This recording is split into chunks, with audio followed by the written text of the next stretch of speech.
C'est un petit bar à Montmartre. C'est un endroit qu'on aime bien avec Marguerite. Je m'appelle Tariel. J'ai un prénom qui vient de Géorgie dans le Caucase. Et j'espère qu'il y aura encore beaucoup de gens qui pourront avoir des prénoms étrangers à la France. Ça, c'est quelque chose qui me choque, ce qu'on raconte en ce moment. Comme si on était juste un tout petit pays et qu'autour, il n'y avait rien. Et donc cet endroit, oui, c'est un petit peu une sorte de refuge. Un refuge parce que là, personne ne vous juge, tout le monde est ouvert, tout le monde attend qu'on puisse communiquer. Et communiquer, c'est important, parce qu'on le fait de moins en moins. On est toujours parasité par beaucoup de choses qui nous envoient ailleurs, mais qu'on ne verra jamais. Et d'ailleurs, moi j'y suis souvent, puisque je travaille souvent à l'étranger. Oui, parce qu'en fait, je suis chef opérateur, je fais des images pour des films de fiction. Et c'est pour ça que ce petit bar, j'ai toujours immédiatement flashé à cause de ces lampes rouges. Pourquoi ces lampes rouges? Parce que le rouge, c'est un peu quelque chose qui est humainement, pour nous, une sorte de sécurité. Ça nous renvoie à l'intérieur de nous-mêmes. Et donc, cet endroit, à chaque fois, ça nous rappelle un petit peu les premiers moments de nos rencontres avec Marguerite.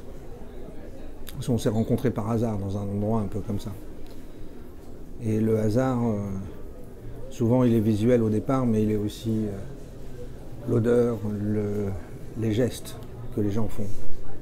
Et pour moi, c'est quelque chose de très important parce que, évidemment, j'ai développé avec toutes les années où j'ai passé à faire ce métier, qui n'en est pas un d'ailleurs, qui est une passion, j'ai développé quelque chose où je ressens énormément la façon dont les gens bougent, dont les gens sourient ou tout d'un coup deviennent pâles parce qu'une pensée les traverse et les rend différents.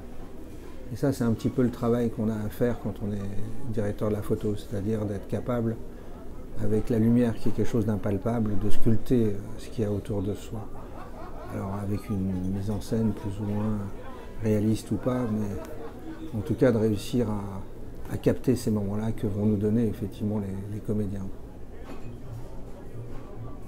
Là, la vidéo, elle est inversée. On ne se rend pas compte que les gestes, en fait, ils sont à l'envers.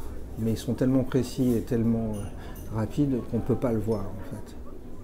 Et qu'ils soient à l'envers ou à l'endroit, c'est le même geste. Ce sont des gestes qui sont répétés 150 000 fois. Et ça, c'est ce que j'aime aussi dans la vie, c'est qu'il y a des gens qui refont les mêmes gestes, qui les peaufinent. C'est étonnant comment quelqu'un peut, en un geste, vous donner une sensation. Mais quand je vais dans ce bar, tout d'un coup, je me rends compte qu'on est entrechoqué avec les gens. Et c'est pour ça que ce genre d'endroit me met en déséquilibre et donc en mouvement.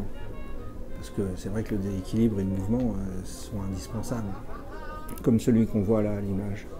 Avec cette dame, la première fois que je l'ai vue, j'ai tout de suite pensé à une comédienne, ne serait-ce que par son attitude, de son port altier, on va dire.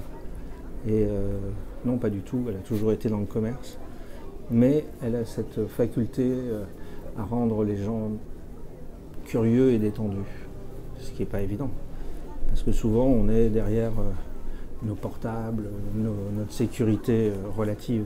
Et là, dans cet endroit, justement, il n'y a rien de tel. J'ai pas vu grand monde sortir son fameux portable qui se raccroche à une vie qui en fait n'est pas fait de contact réel. C'est ça qui est étrange, c'est pour ça que j'aime bien aller dans ce bar-là, parce que les gens, ils vous parlent de ce qu'ils sont, de ce qu'ils font, mais en toute simplicité et honnêteté, parce qu'ils vous parlent du fond de leur passion, en fait. Et c'est pour ça que j'aime ce bar-là. Et bon, aussi, c'est parce que j'y vais avec Marguerite. Mais ça, c'est une autre histoire.